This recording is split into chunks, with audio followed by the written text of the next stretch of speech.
Hey guys, welcome back to my channel. So आज हम अपना सेकंड टॉपिक स्टार्ट करने वाले हैं साइंस पेडागोजी का, that is natural science aims and objective के बारे में आज हम बात करेंगे। हम अपना पहला टॉपिक ऑलरेडी कवर कर चुके हैं, nature and structure of science, और जिसमें हमने क्वेश्चंस भी सॉल्व करे पिछली वीडियो में, जो हमारी लास्ट वीडियो थी। तो आप वो वीडियो भी ज़रूर देखिए। अगर आप एक सीक्वेंस में देखेंगे तो आपको चीज़ें अच्छे से समझ में आएंगी। आज हम एम्स एंड ऑब्जेक्टिव के बारे में बात करेंगे। साइंस में जो एम्स डिसाइड किए जाते हैं, ऑब्जेक्टिव डिसाइड किए जाते हैं, तो उसके बारे में देखेंगे, और एनसीएफ 2005 के कॉन्टेक्स्ट में देखेंगे। तो बहुत सारे क्वेश्चंस पूछे जाते हैं, और जो टॉपिक्स हम कवर करेंगे, साइंस के बारे में देखेंगे, नेचर ऑफ साइंस के बारे में देखेंगे, role of science in society and good science education, कि गुड साइंस एजुकेशन से हम क्या समझते हैं, क्या क्या चीज़ें इन्वॉल्व होती है, करिकुलम किस तरह से होना चाहिए। तो ये सारी चीज़ें हम इसमें बात करेंगे। फिर उसी के हिसाब से एम्स एंड ऑब्जेक्टिव डिसाइड होते हैं, तो वो हम देखेंगे। ये जो पहले 3 टॉपिक है, ये तो वैसे हम हल्का हल्का पहली वीडियो में देख चुके हैं, लेकिन एनसीएफ 2005 के कॉन्टेक्स्ट में आज हम बात करने वाले हैं। तो वही एक चीज़ आज हम डिस्कस करेंगे। तो चलिए बिना टाइम वेस्ट किए स्टार्ट करते हैं। सबसे पहले यहाँ पर साइंस। ओके, तो जो हमारा लर्नर है, that is curious in nature, या फिर कोई भी है ना, कोई भी इंडिविजुअल है, उसके अंदर जो नेचुरल एबिलिटी है, दैट इज़ क्यूरियोसिटी। और एनसीएफ 2005 इसको हर बार इसी चीज़ को बोलता है ना। और साइंस में भी उसने यही चीज़ कही है कि जो भी ह्यूमन बीइंग है, वो अपने आसपास के इन्वायरमेंट को ऑब्जर्व करता है, चाहे वो फिजिकल इन्वायरमेंट है, चाहे वो बायोलॉजिकल इन्वायरमेंट है। फिजिकल इन्वायरमेंट लाइक कि किस तरह से प्लांट्स ग्रो होते हैं, है ना, सनलाइट का प्लांट्स के ग्रो होने में कितना रोल होता है, डे एंड नाइट किस तरह से हो रही है। एक लर्नर की बात कर रही हूँ मैं, वो किस तरह से सोचेगा अगर वो इन चीज़ों को ऑब्जर्व करता है, अगर उसको नहीं पता कि ये चीज़ कैसे हो रही है ना। जब वो पहली बार इन चीज़ों को समझने की कोशिश करता है, तो वो ऐसे ही सोचता है, अपने आसपास के नेचुरल इन्वायरमेंट को समझने की कोशिश करता है, बायोलॉजिकल इन्वायरमेंट को समझने की कोशिश करता है, एनिमल्स के बारे में जानने की कोशिश करता है कि how they are different from us, है ना, वो किस तरह से रिप्रोड्यूस करते हैं उनके, या फिर वो अलग अलग एनिमल्स, इसको इस कैटेगरी में क्लासीफाई क्यों किया जाता है, इनको इस कैटेगरी में क्लासीफाई क्यों किया जाता है, इसके बारे में वो जानते हैं। तो एक पैटर्न ढूंढने की कोशिश करते हैं, रिलेशनशिप ढूंढने की कोशिश करते हैं, और समझते हैं चीज़ों को, एक कॉन्सेप्ट बिल्ड करते हैं। और जो भी साइंटिस्ट है, उन्होंने पास्ट में इसी तरह से चीज़ों को समझा है। चाहे हम न्यूटन के बारे में यहाँ पे बात कर लें, उन्होंने चीज़ों को ऑब्जर्व किया, उन्होंने देखा कि हर एक चीज़, ऐसा तो नहीं है ना कोई भी चीज़ पहली बार नीचे गिर रही थी न्यूटन के सामने, पहले भी ऐसा होता आया होगा, लेकिन न्यूटन ने उस चीज़ को ऑब्जर्व किया, उसके पीछे एक कॉज जानने की कोशिश करी कि अगर ये इफेक्ट हो रहा है तो उसके पीछे कुछ ना कुछ कॉज है, कारण है, और उसी कारण को उन्होंने समझा, और फिर उन्होंने लॉ ऑफ ग्रेविटेशन दिया। तो यही चीज़ होती है साइंस में। ओके, फिर अगर नेचर ऑफ साइंस की बात करें, तो ये बात तो हमने करी थी कि जो भी लॉज हैं, science is dynamic in nature, और साइंस एक एक्सपेंडिंग बॉडी है। साइंस कभी भी ऐसे फिक्स्ड नहीं होती। जो भी साइंटिफिक नॉलेज है वो एटर्नल नहीं है, या जो भी लॉज हैं वो चेंज होते रहते हैं। और इसको हमने लाइट वेव के एग्जांपल से समझा था कि जो लाइट है उसका नेचर वेव नेचर भी है और पार्टिकल नेचर भी है। पहले उसको सिर्फ वेव नेचर माना जाता था लाइट का, है ना, वेव नेचर माना जाता था उसका। But as over the period of time, जब आइंस्टीन ने चीज़ों को समझा और उन्होंने बोला कि नहीं, ये पार्टिकल नेचर भी शो करता है, तो इस तरह से जो नेचर है साइंस का, वो डायनामिक है। और जो नई डिस्कवरीज होती हैं, जब नई डिस्कवरीज होती है, तो ये चीज़ें चेंज भी हो सकती हैं, और ये हमने नेचर में बात करी भी थी। ओके, फिर यहाँ पर role of science in a progressive society. Science का रोल सोसाइटी में कितना है, हमें ये भी पता है कि science is an social enterprise. Science एक सोशल एंटरप्राइज है। तो किस तरह से है, जो किसी भी तरह की डिस्कवरी होती है, साइंटिफिक डिस्कवरी होती है ना, या फिर साइंटिफिक नॉलेज जो डेवलप होती है, पहले क्या होता था, जैसे कि आप एक एग्जांपल से इसको ऐसे समझिए, जैसे लाइटनिंग होती थी, तो लोग क्या समझते थे, ये जो गॉड है उसके एंगर की वजह से हो रहा है। तो this is the ignorance about the phenomena, this is superstition.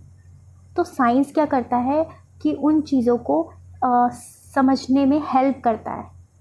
अगर साइंटिफिक एटीट्यूड डेवलप हुआ, साइंटिफिक नॉलेज डेवलप हुई over the period of time, और लोगों ने समझा कि नहीं, ये जो लाइटनिंग है उसके पीछे एक कॉज है, इफेक्ट है, एक पूरा प्रोसेस है, उसको फिर समझा कि किस तरह से क्लाउड्स फॉर्म होते हैं, उसमें फ्रीजिंग पॉइंट से ऊपर जाता है और वो आइस में कन्वर्ट होते हैं, किस तरह से वो आपस में रब करते हैं, उनमें चार्ज डेवलप होता है। तो ये सारी चीज़ें उन्होंने समझी over the period of time. ठीक है, तो ये किस में हेल्प करता है सोसाइटी को, एक विशियस जो साइकिल है, पॉवर्टी, इग्नोरेंस, सुपरस्टिशन, उसको रिमूव करने में हेल्प करता है साइंस एंड टेक्नोलॉजी ने साथ साथ जो भी हमारे आसपास का वर्ल्ड है उसको भी चेंज किया है। जो आज हमारा मॉडर्न वर्ल्ड है जिसमें अलग अलग जो फील्ड है, वर्क, एग्रीकल्चर हो गया, इंडस्ट्री हो गया, उसमें काफ़ी ज़्यादा चेंज हुए हैं। मोबाइल फ़ोन का इन्वेंशन हो गया, कंप्यूटर का इन्वेंशन हो गया, या अलग अलग चीज़ें जो भी इन्वेंट हुई हैं, मशीन्स वगैरह जो इंडस्ट्री में यूज़ होती हैं, किस तरह से इंसान का काम काफ़ी ज़्यादा ईजी हो गया है।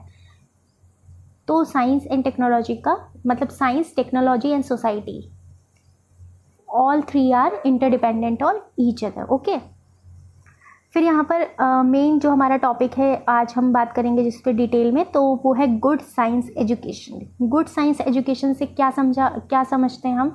गुड साइंस एजुकेशन ऐसी जो चाइल्ड, जो हमारा लर्नर है, उसके लिए ट्रू हो, उसकी लाइफ के लिए ट्रू हो और साइंस के लिए ट्रू हो, that is called good science education.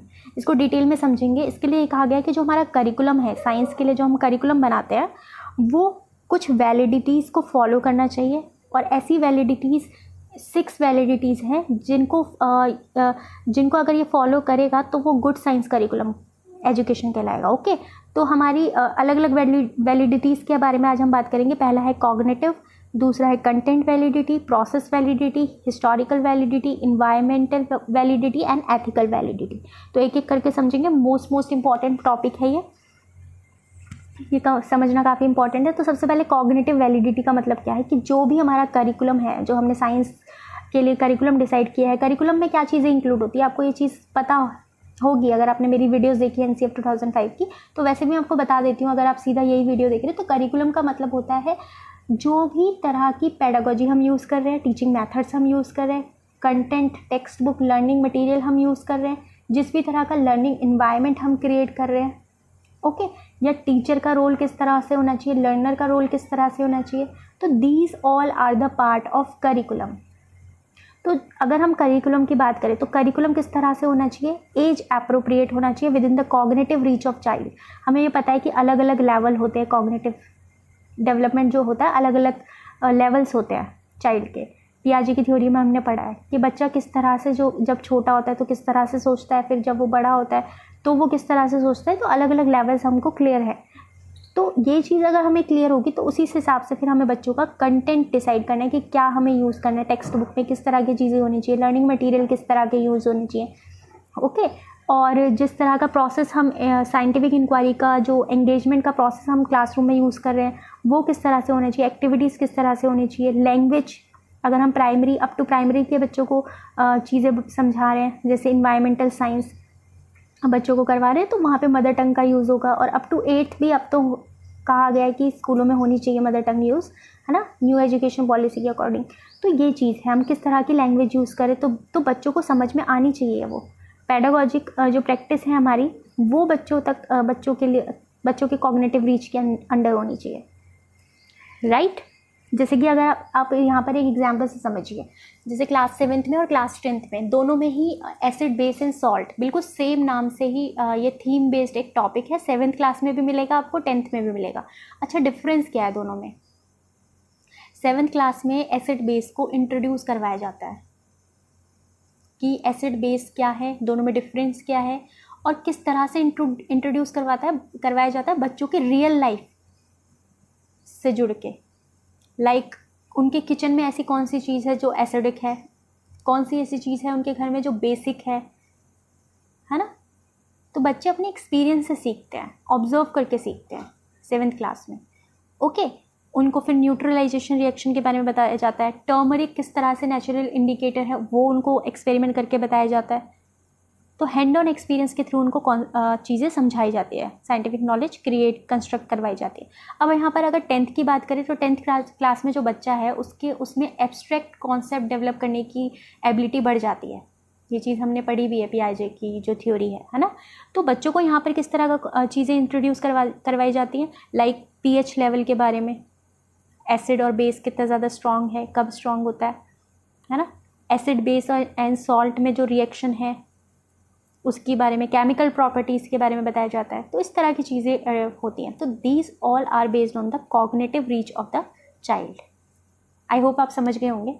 उसके बाद नेक्स्ट यहाँ पे कंटेंट वैलिडिटी के बारे में बात करते हैं।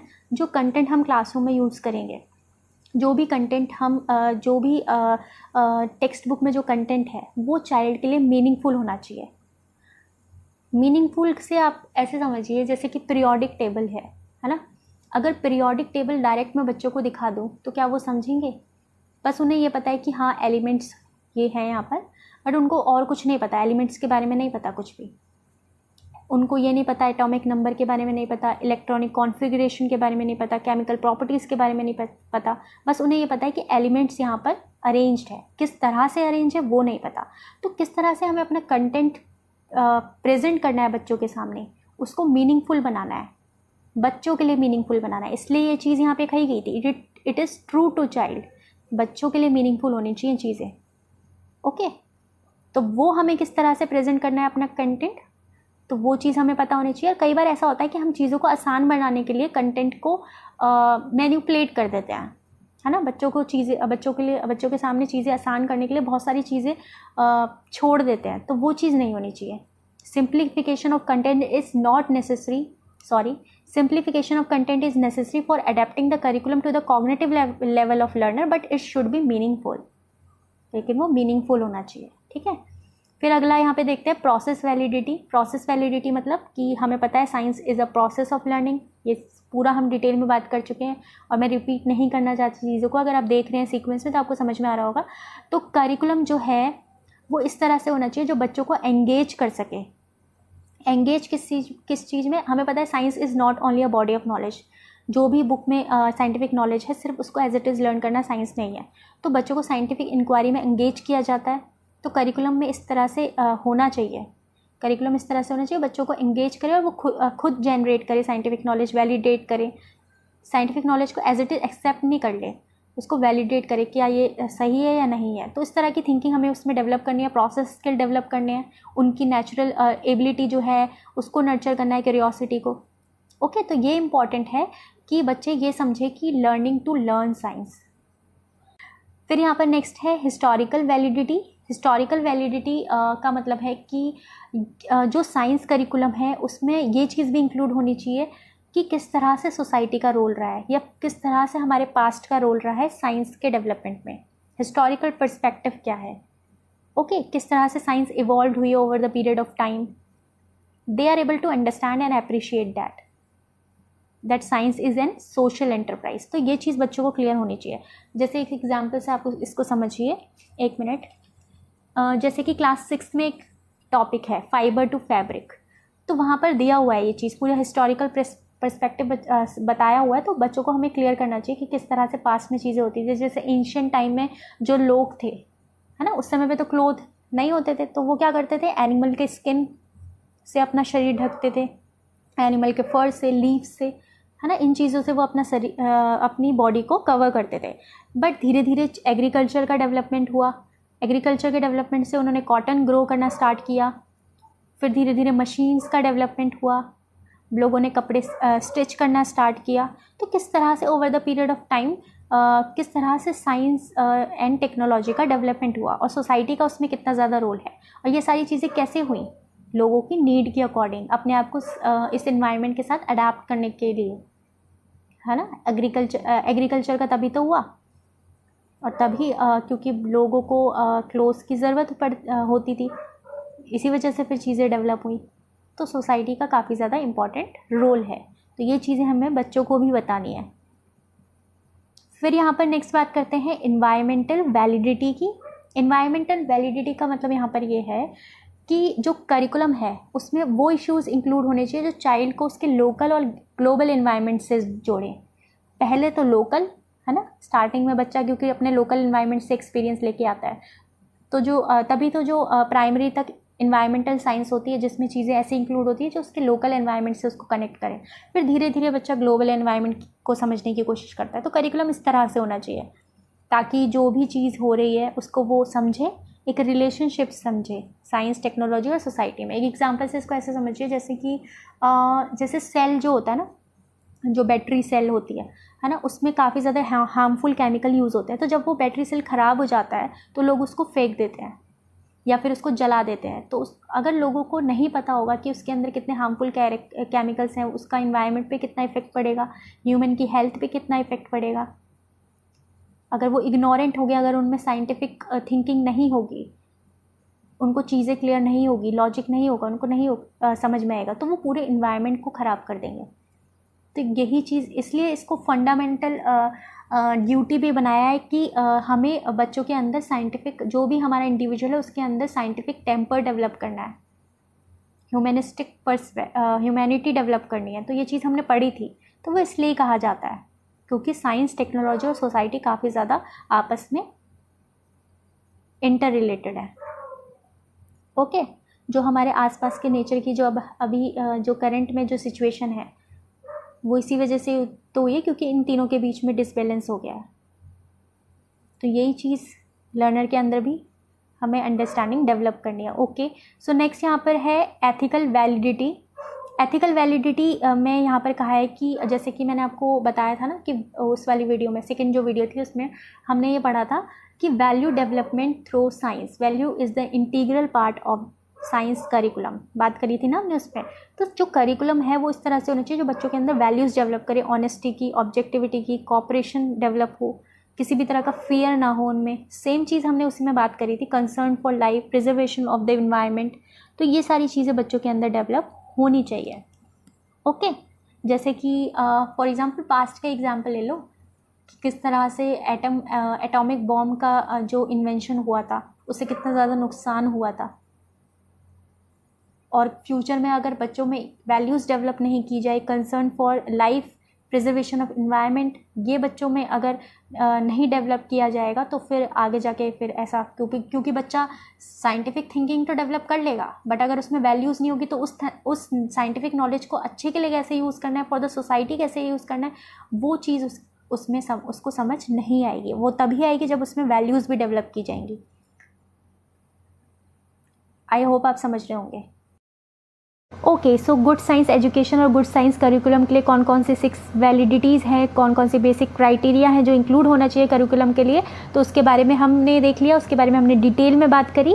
ओके, तो आई होप कि आपको समझ में आ गया होगा। और अगर आपको कोई डाउट रहता है तो प्लीज़ आप कमेंट करके पूछ सकते हैं, क्योंकि एक वीडियो में सारी बातें इंक्लूड करना वो पॉसिबल नहीं होता और मुझे कई बार नहीं पता होता कि सामने किस तरह का लर्नर है। तो वो काफ़ी चीज़ें होती हैं जिसकी वजह से हम चीज़ों को वीडियोज़ में एक्सप्लेन नहीं कर सकते। तो आप अगर किसी चीज़ में डाउट रहता है तो आप कमेंट करके पूछ सकते हैं। और बाकी जो एम्स एंड ऑब्जेक्टिव हैं वो इन्हीं बेसिक वैलिडिटीज़ को ध्यान में रख के बनाए जाते हैं। उसको हम नेक्स्ट वीडियो में कवर करेंगे, ठीक है। और हम नेक्स्ट वीडियो में इसका सेकंड पार्ट डिस्कस करेंगे। तो आप एक सीक्वेंस में सारी चीज़ों को देखें। और अगर आपको ये वीडियो पसंद आए तो इस वीडियो को लाइक करें, शेयर करें, सब्सक्राइब करें इस चैनल को, ताकि जो भी अपकमिंग वीडियोज़ हैं उसके रेगुलर अपडेट्स आपको मिलते रहें। मिलते हैं नेक्स्ट वीडियो में। Till then bye bye.